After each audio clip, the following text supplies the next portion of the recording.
M کے channel میں ہم آپ کو خوش آمدید کہتے ہیں۔ ویڈیو اگر پسند آئے تو لائک کرے اور پلیز ہماری حوصلہ افزائی کے لیے چینل کو سبسکرائب کرے۔ یہ لڑکی خون بہا میں آئی ہے تو پھر یہ پریگننٹ کیسے ہو سکتی ہے؟ کیا تمہیں نہیں پتا ونی میں آئی لڑکیوں کے ساتھ کیا سلوک کیا جاتا ہے؟ کچھ بھی ہو جائے کاشان، لیکن میں اس لڑکی کو اس گھر کی فرد کبھی نہیں مانوں گی۔ بی سرکار نے کاشان خانزادہ کو غصے سے کہا۔ کاشان خانزادہ سر جھکائے بی سرکار کی باتیں سن رہا تھا اور کہا کہ اس بات کا تو مجھے بھی نہیں پتا کہ یہ بچہ کس کا ہے، کیونکہ میں تو آج تک اس کے قریب بھی نہیں گیا، چاہے یہ میری بیوی ہی کیوں نہ ہو۔ میں خود نہ تو اسے بیوی مانتا ہوں اور نہ ہی اس بچے کو میں اپنا بچہ مانتا ہوں۔ تو پھر پوچھو اس لڑکی سے کہ یہ کس کا گناہ تمہارے سر ڈال رہی ہے۔ ردا جو کب سے خاموش بیٹھی تھی، سر اٹھا کر نم آنکھوں سے اس نے کاشان خانزادہ کو دیکھا۔ کاشان خانزادہ نے ردا کو بالوں سے پکڑ کر اٹھایا۔ بول، کس کے ساتھ تو نے منہ کالا کیا ہے؟ کیونکہ جہاں تک میں جانتا ہوں آج تک میں تمہارے قریب نہیں آیا، تم سے اپنا کوئی حق وصول نہیں کیا، تو پھر تم کیسے ماں بن سکتی ہو؟ ردا نے روتے ہوئے کاشان کی طرف دیکھا۔ سائی، آپ اس دن نشے میں تھے اور آپ مجھے اٹھا کر اپنے کمرے میں لے گئے اور مجھ سے اپنا حق وصول کر لیا۔ نہیں، تم جھوٹ بول رہی ہو، کیونکہ چاہے نشے کی حالت میں ہی کیوں نہ ہو، میں کوئی بھی بات بھولتا نہیں ہوں، مجھے ہر بات ہر حال میں یاد رہتی ہے۔ تو اتنی بڑی بات میں کیسے بھول سکتا ہوں؟ تم جھوٹ بول رہی ہو۔ بی سرکار نے کمرے میں آتے ہی یہ منظر دیکھا تو ان کی آنکھوں میں غصے کی چنگاریاں بھڑکنے لگی۔ کاشان، چھوڑ دو مجھے، پلیز چھوڑ دے، میں سچ کہہ رہی ہوں۔ کاشان نے غصے سے ردا کو دھکا دے کر زمین پر پھینک دیا۔ ردا زمین پر گر گئی اور سسکنے لگی۔ بی سرکار نے نفرت سے ردا کو دیکھا اور بولی، اس لڑکی کو اس گھر سے نکال دو۔ کاشان نے ردا کو بازو سے پکڑا اور حویلی سے باہر نکال دیا۔ ردا سسکتی رہی اور انہیں یقین دلاتی رہی کہ یہ بچہ کاشان خانزادہ کا ہی ہے، ان کے علاوہ کسی نے بھی مجھے آج تک ہاتھ نہیں لگایا۔ لیکن کوئی بھی اس کی بات ماننے کو تیار نہیں تھا اور اس پر حویلی کے دروازے بند کر دیے گئے۔ ردا نے اپنے تکے ہارے وجود کو اٹھایا اور ایک طرف کو چلنے لگ گئی۔ اسے نہیں پتا تھا کہ وہ کہاں جا رہی ہے، نہ ہی یہ معلوم تھا کہ اس کی منزل کون سی ہے، وہ بس ہارے ہوئے قدموں سے چلتی ہی جا رہی تھی۔ ردا کی آنکھوں کے آگے اندھیرا چھانے لگا تھا، اس کی سانسیں بھاری ہو رہی تھی، مگر وہ چلتی رہی، جیسے کسی بے سمت کشتی کی طرح، جیسے طوفان کی لہریں جدھر چاہے لے جائے۔ بارش کی ہلکی بوندیں زمین کو بھگو رہی تھی اور ردا کے قدم ڈگمگانے لگے تھے۔ کپڑے کیچڑ سے لت پت ہو چکے تھے، بال ماتھے سے چپک گئے تھے اور جسم کانپ رہا تھا، مگر وہ بس چلتی رہی، جیسے اسے اپنے وجود کی پرواہ ہی نہ رہی ہو۔ اچانک اس کا پیر ایک پتھر سے ٹکرایا اور وہ زمین پر گر گئی۔ اس کے ہاتھ زخمی ہو گئے، گھٹنوں سے خون رسنے لگا، مگر وہ بے حس نظروں سے آسمان کو دیکھنے لگی۔ یا اللہ، میرا قصور کیا تھا؟ میں نے کیا گناہ کیا تھا؟ اس کی آواز بارش کی شور میں دبنے لگی۔ کچھ دور ایک گاڑی کی ہیڈ لائٹس کی روشنی اس پر پڑی۔ ڈرائیور نے بریک لگائے اور گاڑی رک گئی۔ گاڑی کا دروازہ کھلا اور ایک قد آور سایہ بارش میں ردا کی طرف بڑھنے لگا۔ تم یہاں اس حال میں؟ گہری سنجیدہ آواز نے ہوا میں سرگوشی کی۔ ردا نے نیم بے ہوشی کی حالت میں سر اٹھایا، مگر بارش کی دھندلی چادر میں وہ چہرہ صاف نظر نہ آ سکا۔ کون ہو تم؟ اس نے لرزتی آواز میں پوچھا۔ مرد نے اپنی کوٹ اتاری اور ردا کے گرد لپیٹ دی۔ یہ تمہیں جاننے کی ضرورت نہیں، ابھی نہیں۔ ردا کی پلکیں بوجھل ہونے لگی اور وہ بے ہوش ہو گئی۔ وہ شخص کچھ لمحے اسے دیکھتا رہا، پھر اسے نرمی سے اٹھایا اور گاڑی کی طرف لے گیا۔ دوسری طرف کاشان خانزادہ اپنے کمرے میں بے چینی سے ٹہل رہا تھا۔ ہر پل اس کے دماغ میں ردا کی آواز گونج رہی تھی، یہ بچہ آپ کا ہے کاشان، مگر وہ ماننے کو تیار نہ تھا۔ اس کا دل، اس کا غرور اور اس کی انتقامی آگ سب کچھ جلا کر رکھ دے رہی تھی۔ یہ لڑکی میری زندگی برباد نہیں کر سکتی۔ کاشان نے آئینے میں اپنے آپ کو دیکھتے ہوئے سرگوشی کی، مگر اس کی آنکھوں میں دکھ اور بے یقینی کی گہری لہر چھپی ہوئی تھی۔ اچانک دروازے پر دستک ہوئی۔ کاشان نے چونک کر دروازے کی طرف دیکھا، پھر تیزی سے قدم بڑھائے اور دروازہ کھولا۔ سامنے اس کا چھوٹا بھائی کھڑا تھا، جس کے چہرے پر الجھن اور خوف کے آثار نمایاں تھے۔ بھائی، مجھے آپ سے کچھ ضروری بات کرنی ہے، اس نے ہچکچاتے ہوئے کہا۔ کاشان نے گہری سانس لی اور دروازہ پورا کھول دیا۔ اندر آؤ، کیا بات ہے؟ بھائی نے کمرے میں قدم رکھا اور دروازہ بند کر دیا۔ ردا کے بارے میں مجھے کچھ معلوم ہوا ہے۔ کاشان کی آنکھیں تیز ہو گئی، جیسے اس کے وجود میں بجلی سی دوڑ گئی ہو۔ کیا؟ فوراً بتاؤ۔ شایان نے لب کاٹ کر نظر جھکا لی، جیسے اسے کچھ کہنے میں مشکل ہو رہی ہو۔ ردا، مجھے ایک پرانی ویڈیو ملی ہے جس میں سب کچھ واضح ہو جاتا ہے۔ کاشان کا دل دھڑکنا بھول گیا۔ وہ کچھ دیر خاموش رہا، پھر بھاری قدموں سے چلتے ہوئے شایان کے سامنے آ کھڑا ہوا۔ ویڈیو کہاں ہے؟ مجھے دکھاؤ۔ شایان نے جیب سے موبائل نکالا، کانپتے ہاتھوں سے ویڈیو پلے کی اور اسکرین کاشان کے سامنے کر دی۔ جیسے ہی ویڈیو چلی، کاشان کی سانس رک گئی۔ حقیقت کی شدت نے اس کی انا کو توڑ کر رکھ دیا۔ وہ کرسی پر ڈے گیا، آنکھوں سے نمی بہنے لگی اور اس نے سر ہاتھوں میں تھام لیا۔ میں نے کبھی خواب میں بھی نہیں سوچا تھا کہ یہ سب ایسے ہوگا۔ چودھری سرفراز، تمہارے بیٹے نے میرے بابا کو قتل کیا ہے۔ اب اس کے بدلے یا تو ہمیں اپنا بیٹا دے دو یا پھر اپنی بیٹی ہمیں ونی میں دے دو۔ چودھری سرفراز کے لیے فیصلہ کرنا مشکل ہو گیا۔ ایک طرف اس کا اکلوتا وارث یعنی اس کا بیٹا، اور دوسری طرف اس کی لاڈلی معصوم سی بیٹی جو ابھی بمشکل 17 سال کی ہوئی تھی۔ لیکن ردا نے آگے بڑھ کر اپنے بابا سے کہا کہ میں ونی میں جانے کے لیے تیار ہوں، لیکن میں اپنے بھائی کو مرتے ہوئے نہیں دے سکتی۔ آپ مجھے ونی کر دے۔ چودھری سرفراز کی آنکھوں میں آنسو آ گئے اپنی بیٹی کی بات سن کر، اور پھر کچھ ہی دیر میں سارے جرگے کے سامنے کاشان خانزادہ کا نکاح ردا سے ہو گیا اور اسے حویلی میں لے آئے، اور یہی سے وہ حویلی میں نہیں بلکہ جیتے جی جہنم میں داخل ہو گئی تھی۔ ردا کے لیے یہ حویلی ایک قید خانہ بن گئی، جہاں ہر دیوار اس کی بے بسی کی گواہ تھی۔ کاشان خانزادہ کا رویہ سرد اور بے رحم تھا۔ وہ ردا کو دیکھ کر ایسے گزر جاتا جیسے وہ وہاں موجود ہی نہ ہو۔ کبھی کبھار تو اسے دنوں کھانے کو کچھ نہ ملتا، مگر ردا خاموشی سے سب سہتی رہی، کیونکہ اسے لگتا تھا کہ شاید یہ اس کی قربانی کی قیمت ہے جو اس نے اپنے بھائی کے لیے چکائی تھی۔ مگر یہ قربانی کب تک چلتی، یہ اذیت کب ختم ہوتی، یہ کوئی نہیں جانتا تھا۔ آج بھی ردا صبح سے خالی پیٹ تھی، لیکن باورچی خانے کے باہر بیٹھ کر نظریں جھکائے صرف انتظار کر رہی تھی۔ سب ڈائننگ ٹیبل پر بیٹے کھانا کھا رہے تھے، لیکن وہ اکیلی بیٹی انتظار کرنے لگی کب سب کھانا کھا کر ہٹے اور باقی کا بچا کچا کھانا وہ کھا سکے۔ جانا پڑے گا۔ کچھ دیر بعد جب سب کھانا کھا کر اٹھے تو ردا جلدی سے برتن سمیٹنے لگی، اور جو تھوڑا بہت کھانا بچا تھا اس نے کھا کر اپنا پیٹ بھرا، اور پھر برتن دھو کر حویلی کے پچھلے کمرے میں چلی گئی، جہاں وہ ملازموں کے ساتھ انہی کوارٹرز میں رہتی تھی جہاں سب ملازم رہتے تھے۔ یہ بھی اس کے لیے غنیمت تھا کہ اسے ملازموں کی طرح ایک کمرہ تو ملا تھا۔ ردا کی طبیعت آج صبح سے ہی بہت خراب تھی۔ وہ بہت مشکل سے کام کر رہی تھی۔ وہ بھی سرکار کے پاس گئی۔ بھی سرکار، آج مجھ سے کام نہیں ہو رہا، میری طبیعت بہت خراب ہے، کیا میں اپنے کمرے میں جا کر آرام کر سکتی ہوں؟ بھی سرکار نے اس کی طرف نخوت سے دیکھا اور کہنے لگی کہ یہ سب ڈرامے میرے سامنے نہیں چلیں گے، جا کر جلدی سے اپنا کام ختم کرو۔ لیکن بھی سرکار، مجھے چکر آ رہے ہیں اور ساتھ میں میرا دل بھی بہت گھبرا رہا ہے، پلیز مجھے آج کے دن کی چھٹی دے دے۔ بھی سرکار نے اٹھ کر اس کے منہ پر تھپڑ مارا۔ چلے جاؤ یہاں سے، میں نے کہا یہ سب ڈرامے بازی نہیں چلے گی یہاں، جاؤ جا کر کچن میں کھانا بناؤ۔ تو وہ مرے ہوئے قدموں سے کچن کی طرف گئی اور کھانا بنانے لگی، لیکن اچانک ہی وہ بے ہوش ہو کر گر گئی۔ ایک ملازمہ دوڑتی ہوئی بھی سرکار کے پاس پہنچی۔ وہاں سونیا بھی بیٹھی تھی۔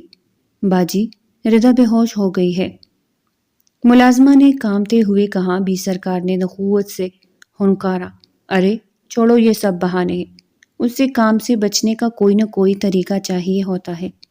لیکن سونیا فوراً اٹھی اور باورچی خانے کی طرف دوڑی۔ ردا زمین پر بے حس و حرکت پڑی تھی۔ سونیا نے جلدی سے اس کے چہرے پر پانی کی چینٹے مارے اور اسے ہوش میں لانے کی کوشش کی۔ کچھ دیر بعد ردا کو ہوش آیا، لیکن وہ پھر بھی بہت کمزور لگ رہی تھی۔ حویلی کے باقی افراد نے اس منظر کو نظر انداز کر دیا۔ ان کے لیے یہ سب ردا کی ڈرامے بازی تھی۔ اگلے دن بھی ردا کی حالت بہتر نہ ہوئی تو سونیا نے بڑی مشکل سے اپنے بھائی کاشان کو منایا کہ وہ ردا کو ہسپتال لے جائے۔ کاشان نے پہلے انکار کیا، لیکن سونیا کی ضد کے آگے آخر کار مان گیا اور خاموشی سے گاڑی نکالی تاکہ کسی کو پتہ نہ چلے۔ لیکن اسپتال پہنچ کر جو اسے خبر ملی وہ اسے حواس سلب کرنے کے لیے کافی تھی۔ ڈاکٹر نے چیک اپ کرنے کے بعد بتایا کہ آپ کی بیوی ماں بننے والی ہے، لیکن یہ بہت کمزور ہے اور عمر کم ہے۔ آپ کو ان کا خاص خیال رکھنا ہوگا، یہ دوائی سے باقاعدگی سے دے۔ ڈاکٹر نے کاشان خانزادہ کی طرف پرچی پڑھائی تو کاشان نے غصے سے پرچی پکڑی، اٹھ کر باہر چلا گیا اور پرچی مروڑ کر پھینک دی۔ پھر جا کر گاڑی میں بیٹھ گیا اور ردا کے بیٹھنے کے بعد گاڑی حویلی کی طرف بڑھا دی۔ حویلی آ کر اس نے غصے سے ردا کا بازو پکڑ کر اسے گاڑی سے باہر کھینچا اور سیدھا لاؤنج میں لا کر پٹکا۔ ڈالتے ہوئے پوچھا، کس کا ہے یہ بچہ؟ آپ کا؟ یہ بچہ آپ کا ہے؟ جھوٹ! کاشان اتنی زور سے داڑا کہ حویلی کے در و دیوار ہلتے ہوئے معلوم ہوئے، اور ساتھ ہی اس نے ردا کے منہ پر زوردار تھپڑ لگا دیا۔ ردا زمین پر گر گئی۔ اس کے گال پر کاشان کی انگلیوں کے نشان بھرنے لگے اور آنکھوں سے بے اختیار آنسو بہنے لگے۔ وہ لرزتی آواز میں بولی، کاشان، میں جھوٹ نہیں بول رہی، یہ بچہ آپ کا ہے۔ کاشان، خدا کے لیے میری بات پر یقین کرے، میں نے کوئی گناہ نہیں کیا، یہ بچہ واقعی آپ کا ہے۔ لیکن کسی نے بھی اس کی بات کا یقین نہیں کیا اور پھر بھی سرکار کے کہنے پر ردا کو حویلی سے نکال دیا، اور پھر وہ بری حالت میں ڈاکٹر عثمان کو ملی۔ ڈاکٹر عثمان اسے اپنے گھر لے آیا اور اپنی بیوی سے کہا کہ اس کو کپڑے دو اور اس کو میڈیسن بھی دے دینا۔ ڈاکٹر عثمان کی بیوی بھی ڈاکٹر تھی۔ اس نے فوراً ردا کو پکڑا اور ایک کمرے میں لے جا کر اسے کپڑے دیے اور فریش ہونے کو کہا، اور پھر کھانا کھلا کر سلا دیا، کیونکہ ابھی وہ ایسی حالت میں نہیں تھی کہ اس سے سوال جواب کیے جائے۔ اگلی صبح جب ردا کی آنکھ کھلی تو وہ خود کو ایک اجنبی کمرے میں دیکھ کر گھبرا گئی، لیکن جیسے ہی ڈاکٹر عثمان کی بیوی کمرے میں آئی تو اس نے نرمی سے ردا کو تسلی دی اور کہا کہ وہ محفوظ جگہ پر ہے۔ ردا کی آنکھوں میں آنسو بھر آئے اور وہ سسک سسک کر رونے لگی۔ ڈاکٹر کی بیوی نے اسے پانی دیا اور نرمی سے پوچھا کہ وہ کون ہے اور اس کے ساتھ کیا ہوا ہے، لیکن ردا خاموش رہی، بس آنسو بہاتی رہی۔ شام کو ڈاکٹر عثمان ہسپتال سے واپس آئے تو اس نے بیوی سے ردا کے بارے میں پوچھا۔ اس کی بیوی نے بتایا کہ ردا ابھی تک کچھ بولی نہیں ہے۔ ڈاکٹر عثمان کمرے میں گیا اور نرمی سے ردا سے بات کرنے کی کوشش کی، لیکن ردا کا ذہن جیسے خالی ہو چکا تھا، وہ بس خلا میں گھورتی رہی۔ ڈاکٹر عثمان نے بیوی کو اشارہ کیا کہ اسے آرام کرنے دے۔ وہ دونوں باہر آ گئے اور ہمیں اسے کچھ ٹائم دینا چاہیے تاکہ وہ خود کو سنبھال سکے۔ لیکن دوسری طرف کاشان حویلی میں پچھتاوے کی آگ میں جل رہا تھا۔ اسے خود پہ غصہ آ رہا تھا کیونکہ اس نے ردا کی بات پہ یقین نہیں کیا اور اسے اس حالت میں گھر سے نکال دیا۔ پتہ نہیں وہ کہاں ہوگی اور کس حالت میں ہوگی۔ کاش میں اسے گھر سے نہ نکالتا، ویسے ہی کوئی سزا دے دیتا تو اس وقت وہ میرے پاس ہوتی۔ جب سے اس نے وہ ویڈیو دیکھی تھی چونکہ گھر میں خفیہ کیمرے لگے ہوئے تھے جس کے بارے میں صرف کاشان اور اس کا بھائی شایان جانتے تھے، تاکہ گھر پر ہر وقت ان کی نظر رہے کہ آیا کوئی خطرہ تو نہیں ہے، تو اسی کی فوٹیج میں اس نے دیکھا کہ کاشان نشے کی حالت میں باہر سے گھر میں داخل ہوا ہے اور وہ سیدھا ردا کے کمرے میں گیا اور پھر اسے اٹھا کر اپنے کمرے میں لایا۔ اس کے بعد جو بھی ہوا وہ کمرے میں ہوا، لیکن اس ویڈیو سے یہ بات واضح ہو گئی تھی کہ ردا سچ کہہ رہی تھی۔ وہ واقعی بچہ کاشان کا تھا، اور جب سے یہ بات کاشان کو پتہ چلی تب سے وہ جلے پاؤں کی بلی کی طرح گھوم رہا تھا۔ کاشان نے اپنے آدمیوں کو ردا کو ڈھونڈنے کے لیے لگا دیا اور خود بھی دیوانہ وار شہر کے ہر کونے میں اسے تلاش کرنے لگا۔ وہ ہر اس جگہ گیا جہاں ردا کا آنا جانا ہوتا تھا، لیکن کہیں بھی اس کا کوئی نشان نہ ملا۔ اس نے اسپتالوں میں جا کر معلوم کیا، ہر گلی ہر سڑک جان ماری، مگر ردا جیسے زمین کھا گئی یا آسمان نکل گیا۔ کاشان کی حالت بگڑنے لگی تھی، وہ نہ کھا رہا تھا نہ سو رہا تھا، بس ہر وقت ردا کو ڈھونڈنے کے لیے سڑکوں پر مارا مارا پھر رہا تھا۔ اس کے آدمی بھی ہر جگہ ڈھونڈ رہے تھے، لیکن ردا کا کوئی سراغ نہیں ملا۔ کاشان کا دل ہر گزرتے لمحے کے ساتھ مزید بے چین ہو رہا تھا۔ وہ بار بار سوچتا کہ نہ جانے ردا کس حال میں ہوگی، کہاں ہوگی، اور سب سے بڑھ کر وہ ٹھیک بھی ہوگی یا نہیں۔ بی سرکار نے غصے میں کاشان کو جھنجھوڑ کر کہا، خود کو سنبھالو کاشان، وہ بدذات اور بدکردار لڑکی جانے کس کے ساتھ ہوگی، کسی عاشق کے ساتھ بھاگ گئی ہوگی، ورنہ اتنے دن ہو گئے کوئی نیک لڑکی یوں غائب نہیں رہتی۔ کاشان کی آنکھوں میں آگ بھڑک اٹھی۔ اس نے ایک جھٹکے سے بی سرکار کی طرف دیکھا اور دھاڑ کر بولا، نہیں تھی وہ بدکردار، وہ میری بیوی تھی اور اس کے کوکھ میں میرا ہی بچہ تھا، میں ہی اس بچے کا باپ ہوں۔ کاشان کی آواز حویلی میں گونجنے لگی۔ بی سرکار نے حیرت سے اسے دیکھا، لیکن کاشان کی آنکھوں میں آنسو تیر رہے تھے۔ وہ اپنی جگہ سے اٹھا اور تیزی سے باہر نکل گیا۔ اس کے دل میں بس ایک ہی خواہش تھی کہ کسی طرح ردا صحیح سلامت مل جائے۔ ردا کہاں جا سکتی ہے؟ وہ بار بار سوچ رہا تھا کہ اگر ردا کو کچھ ہو گیا تو وہ خود کو کبھی معاف نہیں کرے گا۔ دوسری طرف ردا پہلے سے کچھ بہتر ہوئی تو اس نے ڈاکٹر عثمان کی بیوی ڈاکٹر زویا کو اپنے بارے میں سب کچھ بتایا، اور یہ بھی بتایا کہ اگر وہ اپنے گھر میں گئی بھی تو اپنے شوہر سے زیادہ دیر نہیں چھپ سکتی۔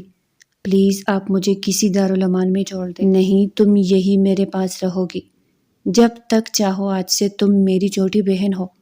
ردا نے تشکر بھری نگاہوں سے ڈاکٹر زویا کی طرف دیکھا۔ اس دن کے بعد دونوں میاں بیوی اسپتال چلے جاتے تو پیچھے سے ردا کھانا بنانے لگ جاتی۔ ان کے واپس آنے تک وہ کھانا وغیرہ بنا کر بالکل تیار رکھتی، حالانکہ ڈاکٹر زویا نے کئی بار منع بھی کیا کہ تم صرف آرام کرو، لیکن ردا نہیں مانی۔ ایک دن بیٹھے بیٹھے ڈاکٹر زویا نے ردا سے کہا، ردا تم آگے ایڈمیشن کیوں نہیں لے لیتی؟ اس طرح تمہارا دھیان بھی بٹے گا اور تمہاری پڑھائی بھی جاری ہو جائے گی۔ نہیں آپی، میں ایڈمیشن نہیں لوں گی، یہ نہ ہو کالج جاؤ اور پکڑی جاؤ، کیونکہ مجھے پورا یقین ہے کہ وہ لوگ مجھے ضرور ڈھونڈ رہے ہوں گے۔ یہ بات صرف تم سوچتی ہو، اگر انہوں نے ڈھونڈنا ہی تھا تو تمہیں گھر سے کیوں نکالتی؟ جو بھی ہے آپ، لیکن اب میں ایسا کوئی رسک نہیں لے سکتی کہ میں دوبارہ سے ان کے چنگل میں پھنس جاؤں۔ میں نے بہت ظلم برداشت کر لیا، اب میری قوت برداشت ختم ہو چکی ہے۔ ردا کی آنکھوں میں خوف کی پرچھائیاں صاف نظر آ رہی تھی۔ ڈاکٹر زویا نے نرمی سے اس کے ہاتھ تھام لیے۔ ردا، اگر تم چاہو تو ہم تمہاری شناخت بدل سکتے ہیں۔ میں اور عثمان تمہیں کسی دوسرے شہر بھیج سکتے ہیں تاکہ تم ایک نئی زندگی شروع کر سکو۔ ردا کی آنکھوں میں حیرت جھلکنے لگی۔ کیا واقعی ایسا ممکن ہے آپی؟ ہاں ردا، ممکن ہے، لیکن تمہیں ہمت کرنی ہوگی، زندگی کے لیے آگے بڑھنا ہوگا۔ ردا نے سوچتے ہوئے آسمان کی طرف دیکھا اور آہستہ سے کہا، شاید یہ اللہ کی طرف سے مجھے دوسرا موقع دیا جا رہا ہے۔ ڈاکٹر زویا مسکرا دی۔ ہاں ردا، کبھی کبھی اندھیری رات کے بعد ہی روشنی آتی ہے۔ کچھ دن بعد ڈاکٹر عثمان اور اس کی بیوی ردا کو لے کر ایک دور دراز شہر میں لے گئے۔ ردا کے دل میں عجیب سا خوف تھا، لیکن زویا نے اسے تسلی دی۔ ردا، تمہیں ڈرنے کی ضرورت نہیں، ہم تمہیں ایک ایسی جگہ بھیج رہے ہیں جہاں کوئی تمہیں پہچان بھی نہیں سکے گا اور نہ ہی کوئی تمہیں ڈھونڈ سکے گا۔ ردا نے گہری سانس لی اور آہستہ سے اپنا حامی سر ہلایا۔ کئی گھنٹوں کے سفر کے بعد وہ لوگ ایک چھوٹے سے شہر میں پہنچے جہاں ڈاکٹر زویا کی ایک پرانی دوست کا چھوٹا سا کلینک تھا۔ انہوں نے ردا کو وہاں کام پر لگوا دیا تاکہ وہ مصروف رہے۔ ردا نے آہستہ آہستہ نئی زندگی کو اپنانا شروع کر دیا، لیکن ماضی کی یادیں اکثر اس کا دل دہلا دیتی۔ کبھی کبھی وہ راتوں کو جاگ کر روتی رہی، لیکن پھر خود کو سنبھال لیتی۔ کلینک میں جاب کے ساتھ ساتھ اس نے اپنی اسٹڈی بھی شروع کر لی تھی اور وہ خود کو زیادہ سے زیادہ مصروف رکھنے کی کوشش کرتی۔ انہی دنوں کے دوران اس کی ڈیلیوری ہوئی تو اس نے ایک پیاری سی بیٹی کو جنم دیا۔ ڈیلیوری کے وقت ڈاکٹر زویا اور ڈاکٹر عثمان اس کے پاس آ گئے تھے۔ جب ردا نے بیٹی کو دیکھا تو رونے لگی۔ ڈاکٹر زویا جلدی سے اس کے پاس آئی اور آنسو صاف کرتے ہوئے پوچھا، کیا بات ہے؟ کیوں رو رہی ہو؟ ردا بولی، آپی میں دعا کر رہی ہوں کہیں اس کی قسمت میری قسمت جیسی نہ ہو۔ میں اسے رسم و رواجوں کی بینٹ نہیں چڑھنے دینا چاہتی۔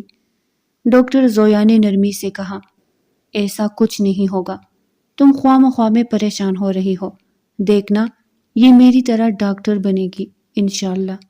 تو ردا روتے ہوئے مسکرا اٹھی اور اپنی بیٹی کو خود میں بینچ لیا۔ ڈاکٹر زویا نے مسکرا کر پوچھا، اچھا ردا، تم نے یہ تو بتایا ہی نہیں کہ اس کا نام کیا رکھوں گی؟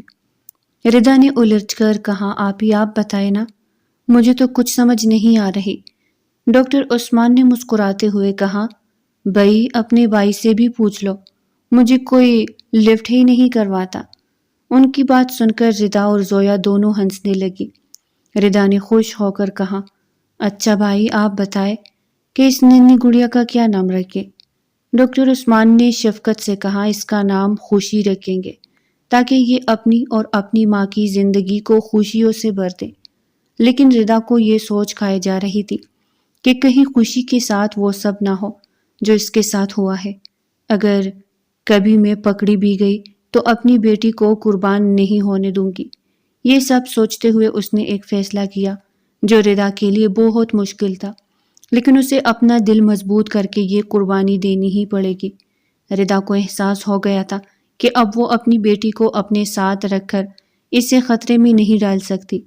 اسی رات اس نے زویا اور عثمان کے سامنے ہاتھ چھوڑ دیے، آپی بھائی پلیز خوشی کو اپنے پاس رکھ لے، میں نہیں چاہتی کہ میری بیٹی میری ماضی کی سزا بھگتے۔ زویا اور عثمان ایک دوسرے کی طرف دیکھنے لگے۔ پھر زویا نے آگے بڑھ کر اس کو سمجھانے کی کوشش کی، لیکن ردا اپنی ضد پہ قائم رہی تو ڈاکٹر زویا کی آنکھیں بھر آئی۔ انہوں نے ردا کو گلے لگا لیا، خوشی اب ہماری بیٹی ہے، ہم اسے کبھی خود سے دور نہیں کریں گے۔ ڈاکٹر عثمان نے بھی خوشی کو پیار سے گود میں اٹھایا اور کہا، ہمیں تو اللہ نے 7 سال بعد یہ خوشی دی ہے، ہم اسے اپنی جان سے زیادہ سنبھالیں گے۔ ردا نے آنسو بھری آنکھوں سے اپنی بیٹی کو چوما اور اسے زویا کے حوالے کر دیا۔ شاید یہی اس کی ماں کی محبت کا سب سے بڑا امتحان تھا۔ ردا کے دل میں ایک طوفان مچ گیا تھا، وہ اپنی ممتا کو خود سے دور کر کے بھی اس کے قریب رہنا چاہتی تھی، لیکن ایسا ممکن نہیں تھا۔ ڈاکٹر زویا اور ڈاکٹر عثمان خوشی کو لے کر واپس چلے گئے اور ردا بہت اداس ہو گئی کہ جس کو اپنی کوکھ میں 9 ماہ رکھا تو اسے پیدا ہوتے ہی دور کرنا پڑا۔ دوسری طرف کاشان کی حالت بہت خراب تھی۔ اس نے خود کمرے میں بند کر لیا تھا، نہ کسی سے بات کرتا اور نہ ہی کسی سے ملتا۔ اس کی حالت دیکھ کر سب ہی پریشان تھے۔ کاشان خان زادہ نے ردا کو بہت ڈھونڈا لیکن وہ اسے نہ ملتی تو وہ تب نہ جب وہ اس شہر میں ہوتی۔ وہ تو بہت دور چلی گئی تھی جہاں اسے کوئی ڈھونڈ نہ سکے۔ شایان اپنے بھائی کے پاس آیا اور اس کے سامنے کھانا رکھا، لیکن کاشان خان زادہ نے منہ موڑ لیا، مطلب وہ کھانا نہیں کھانا چاہتا تھا۔ شایان خان زادہ نے اس کی طرف دیکھا، بھائی اگر آپ کھانا کھائیں گے تو میں آپ کو ایک گڈ نیوز دوں گا۔ کاشان فوراً اس کی طرف پلٹا، کیا؟ ردا کا کچھ پتہ چلا؟ پہلے آپ کھانا کھائے پھر بتاؤں گا۔ ٹھیک ہے، کاشان نے جلدی کھانا کھایا اور پھر سے شایان کی طرف متوجہ ہوا، ہاں بتاؤ، اب مجھے تھوڑی سی انفارمیشن ملی ہے کہ اب وہ اس شہر میں نہیں رہتی بلکہ وہ جہلم کے ایک چھوٹے سے شہر میں رہ رہی ہے۔ کیا سچ میں تمہیں پتہ ہے اس شہر کا؟ کیا تم مجھے وہاں لے جاؤ گے؟ دیکھیں بھائی، پہلے مجھے خود کنفرم کرنے دے، اس کے بعد میں آپ کو لے کر چلوں گا۔ آپ 2 دن کا ٹائم دے بس۔ کاشان نے شایان کو گلے سے لگا لیا۔ تھینکس یار۔ شایان نے بھی اپنے بھائی کو حوصلہ دیا اور پھر باہر چلا گیا۔ کاشان نے کھڑکی سے باہر دیکھتے ہوئے خود سے وعدہ کیا کہ جیسے ہی وہ ردا کے سامنے جائے گا تو اس کے پیروں میں بیٹھ کر معافی مانگے گا، اسے اپنے کیے کا ہر زخم بھرنے کا یقین دلائے گا اور اس کی خوشی کے لیے اپنی ساری زندگی وقف کر دے گا۔ وہ صرف ایک موقع چاہتا تھا، ردا کو اپنی بے بسی اور پچھتاوے کا یقین دلانے کا۔ شایان خانزادہ جہلم گیا اور وہ اس شہر میں گیا جہاں ردا رہتی تھی، اور وہ کچھ دنوں سے ردا کا پیچھا کرنے لگا تھا۔ ردا نے جب یہ بات محسوس کی تو اسے بہت ڈر لگا اس نے کئی بار ادھر ادھر دیکھا تو اسے کوئی بھی نظر نہیں آیا، لیکن اسے مسلسل نظروں کی تپش محسوس ہوتی تو کبھی قدموں کی آہٹ سنائی دیتی۔ یہ سب سوچ کر ردا کی حالت اور بھی خراب ہونے لگی۔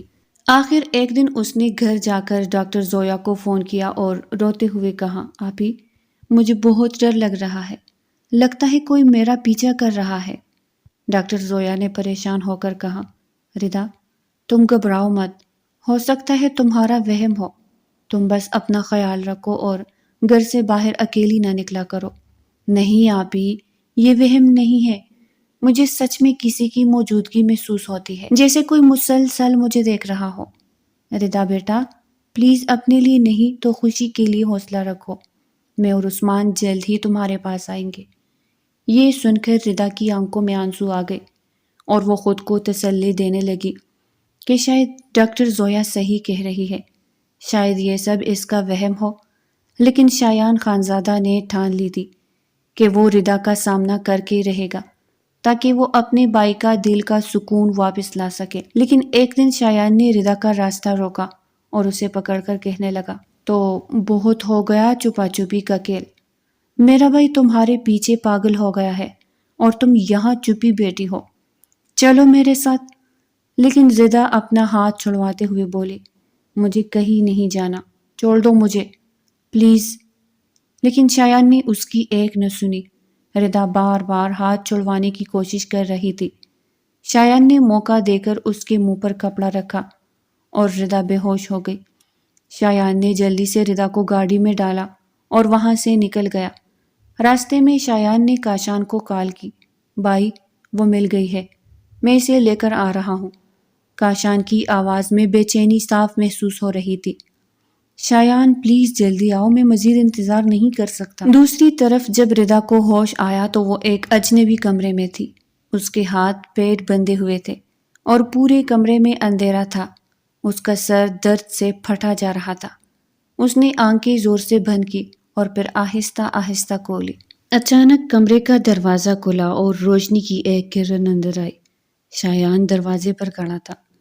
ردا نے زور سے چلانے کی کوشش کی لیکن منہ پر بندھی پٹی نے اس کی آواز کو دبا دیا۔ شایان آہستہ سے چلتا ہوا اس کے قریب آیا اور پٹی کھول دی۔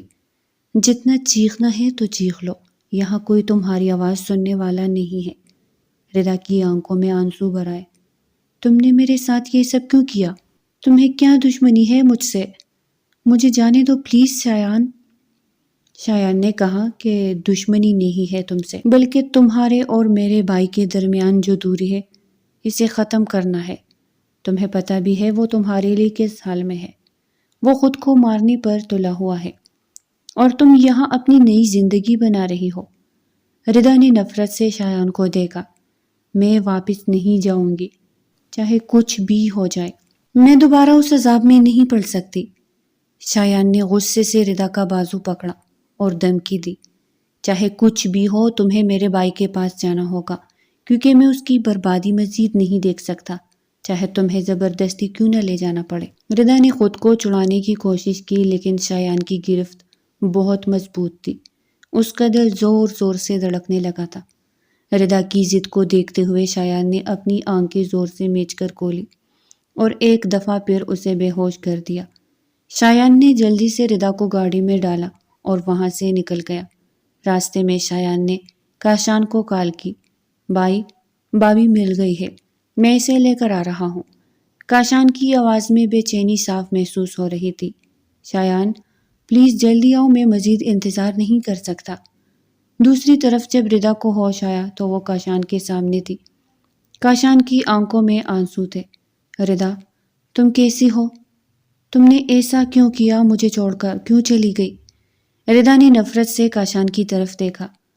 میں آپ کو چھوڑ کر گئی تھی کاشان خان زیادہ یاد کرے وہ دن جب آپ نے مجھے دھکے دیتے ہوئے گھر سے نکالا تھا، کیونکہ آپ کو تو اپنے شک پر زیادہ یقین تھا۔ کاشان نے اس کے سامنے ہاتھ جوڑ دیے۔ ردا میں بہت شرمندہ ہوں، پلیز مجھے معاف کر دو۔ ردا کی آنکھوں میں آنسو آ گئے۔ نہیں کاشان، میں آپ کو کبھی معاف نہیں کروں گی۔ تم نہیں جانتی میں نے تمہارے جانے کے بعد کیسا وقت گزارا۔ پلیز ردا میری بات سنو، میں اپنی غلطی مانتا ہوں، میں تمہیں اپنی زندگی کا حصہ بنانا چاہتا ہوں، پلیز مجھے ایک موقع دے دو، میں تمہیں پورے رسم و رواجوں سے اپناؤں گا، اپنی بیوی کا درجہ دوں گا، پلیز ایک موقع تو دو مجھے میری غلطی سدھارنے کا۔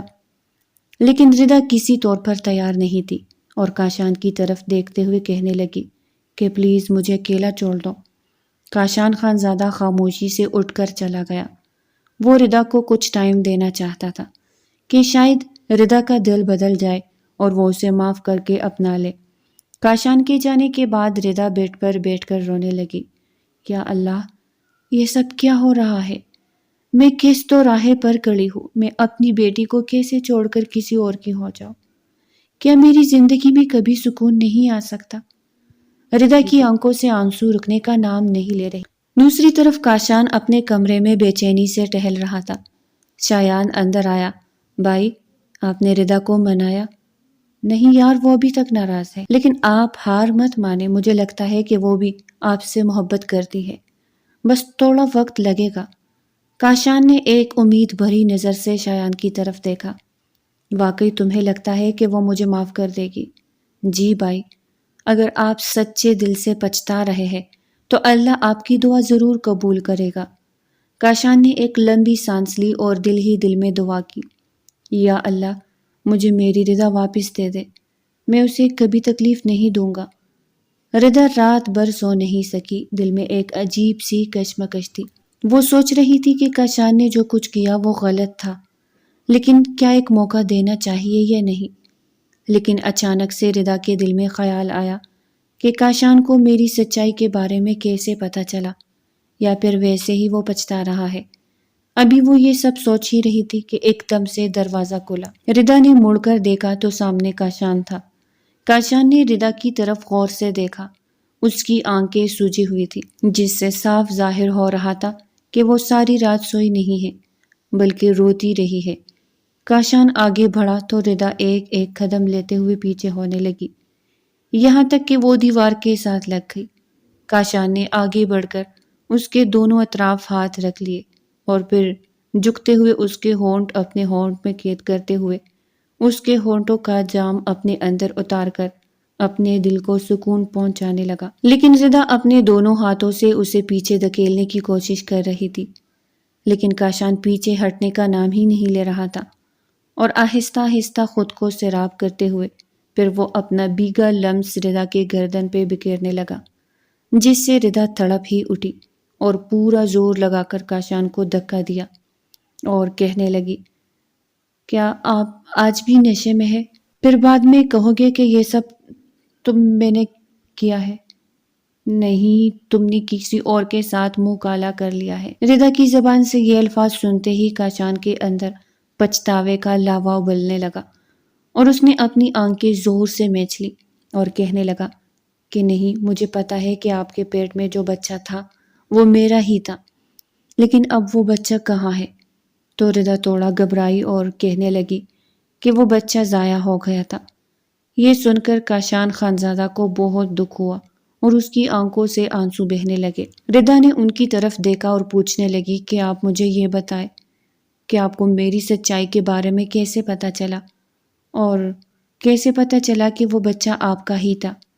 تو کاشان خانزادہ نے بتایا کہ ہمارے گھر میں خفیہ کیمرے لگے ہوئے تھے، جس کی فوٹیج شایان نے مجھے دکھائی، اور تب مجھے حقیقت کا پتہ چلا کہ واقعی میں نے تمہیں اٹھا کر اپنے کمرے میں زبردستی لے جا کر اپنا حق وصول کیا تھا۔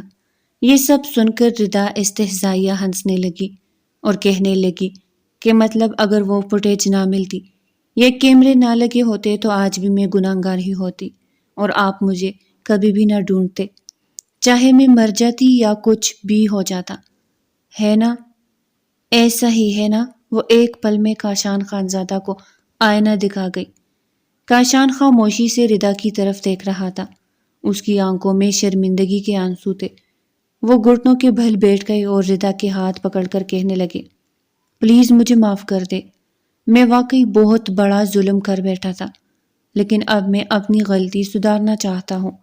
میں تمہیں وہ عزت دینا چاہتا ہوں جس کی تم حقدار ہو، تمہاری ہر تکلیف کا ازالہ کرنا چاہتا ہوں، پلیز مجھے ایک موقع دے دو۔ لیکن ردا نے اس کے ہاتھ چٹک دیے اور کہا، کاشان خانزادہ، معافی مانگنے سے گناہ دھل نہیں جاتے۔ آپ نے میرے ساتھ جو کیا اس کا مداوع نہیں ہو سکتا۔ میں چاہے ساری زندگی تنہا رہ جاؤں لیکن آپ کے ساتھ کبھی نہیں رہوں گی۔ کاشان نے اپنا سر جھکا لیا اور خاموشی سے اٹھ کر باہر چلا گیا۔ اس کی چال میں شکستگی تھی اور آنکھوں میں ادھورے پن کی گہری چاپ۔ ردا اس کے جانے کے بعد سسک سسک کر رونے لگی اور کہنے لگی کہ نہیں، میں آپ کو کبھی معاف نہیں کروں گی۔ ردا نے ارادہ کیا کہ وہ اپنی بیٹی کے بارے میں بھی نہیں بتائے گی اور نہ ہی وہ اسے ادھر لے کر آئے گی۔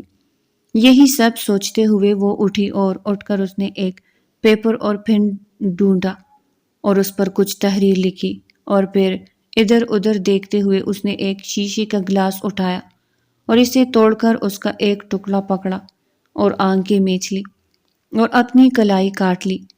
ردا کے ہاتھ سے خون بہنے لگا لیکن اس کی آنکھوں میں ایک عجیب سا سکون تھا، جیسے وہ ہر درد سے آزاد ہو رہی ہو۔ اس کی سانسیں دھیرے دھیرے مدھم پڑنے لگی۔ وہ لڑکڑاتے ہوئے زمین پر گر گئی اور کانپتی ہوئی آواز میں بولی، اللہ مجھے معاف کر دینا، میں بہت تک گئی ہوں۔ لیکن اسی لمحے دروازہ زور سے کھلا اور کاشان اندر داخل ہوا۔ اس کی نظر جیسے ہی زمین پر گری ردا کی طرف گئی۔ وہ وحشت سے چیخ اٹھا، ردا یہ کیا کیا تم نے؟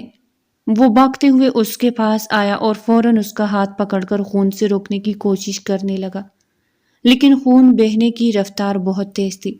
کاشان نے زور زور سے شایان کو آواز دی، شایان جلدی آؤ، ردا نے خود کو نقصان پہنچا لیا ہے۔ شایان بھاگتا ہوا کمرے میں آیا اور ردا کو زمین پر بے ہوش دیکھ کر فوراً گاڑی نکالنے کے لیے باہر دوڑا۔ کاشان نے ردا کو اپنی باہوں میں اٹھایا اور اسپتال کی طرف بھاگنے لگا۔ اس کی آنکھوں سے آنسو کی دھار بہہ رہی تھی۔ ردا پلیز آنکھیں کھولو، دیکھو میں تم سے کتنا پیار کرتا ہوں، میں تمہارے بغیر نہیں رہ سکتا، پلیز مت چھوڑ کر جاؤ مجھے۔ وہ بار بار ردا کے چہرے کو چوم رہا تھا اور اس کے لبوں پہ ایک ہی دعا تھی کہ یا اللہ ردا ٹھیک ہو جائے۔ اسپتال پہنچتے ہی ڈاکٹرز نے ردا کو ایمرجنسی میں لے لیا۔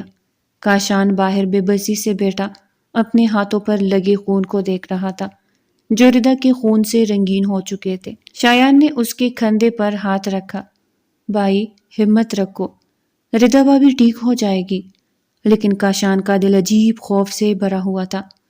وہ ہر گزرتے لمحے کے ساتھ اندر سے ٹوٹ رہا تھا۔ کیا ردا مجھے چھوڑ کر چلی جائے گی؟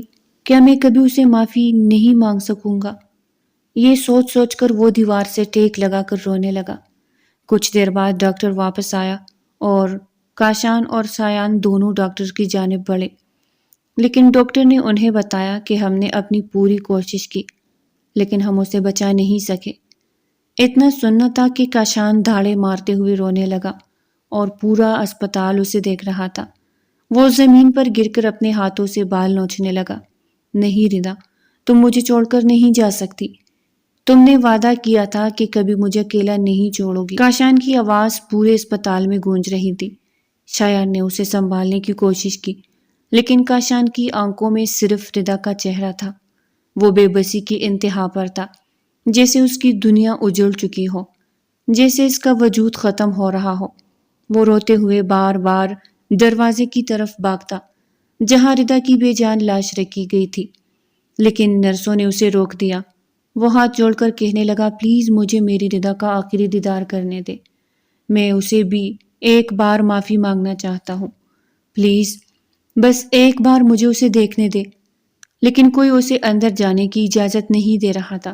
کاشان وہی دروازے کے سامنے بیٹھ گیا، اپنی آنکھیں بند کیے اور ٹوٹے دل کے ساتھ سسکنے لگا۔ کچھ دیر بعد ردا کی لاش کو اندر سے نکالا گیا۔ سفید چادر میں لپٹی ردا بالکل خاموش تھی۔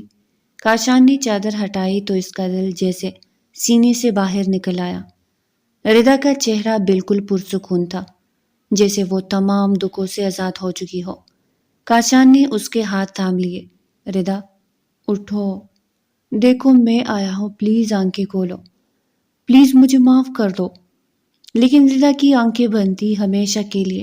کاشان نے اس کے بالوں میں ہاتھ پھیرا اس کے ماتھے پر بوسہ دیا اور روتے ہوئے بولا، میں ہار گیا ردا، میں زندگی کی جنگ ہار گیا، تمہیں کھو دیا۔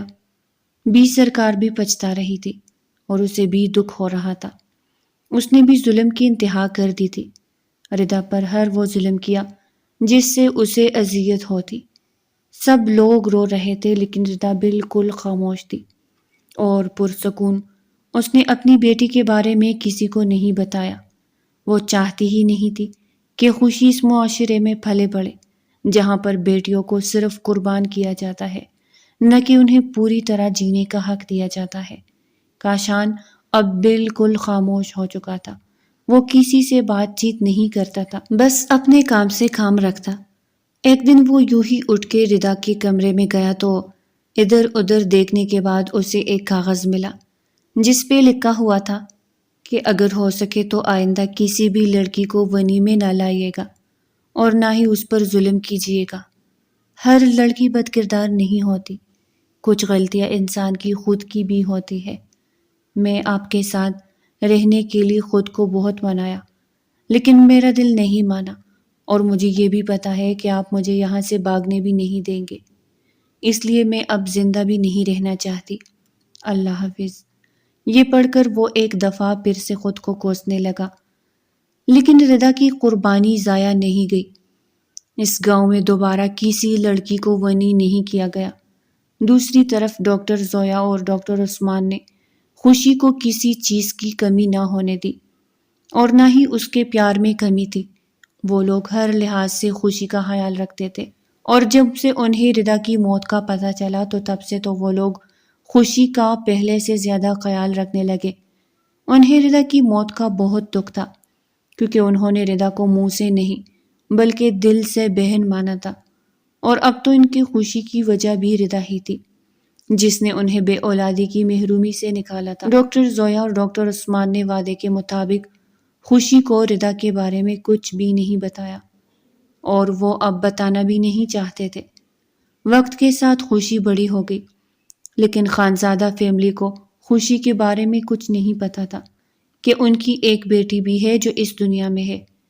خوشی بھی پڑھ لکھ کر بہت بڑی ڈاکٹر بن گئی تھی جس پر ڈاکٹر زویا اور ڈاکٹر عثمان بہت خوش تھے، اور وہ لوگ ردا کے سکون کے لیے ہر مہینے قرآن خوانی کرواتے تاکہ اسے موت کے بعد سکون حاصل ہو۔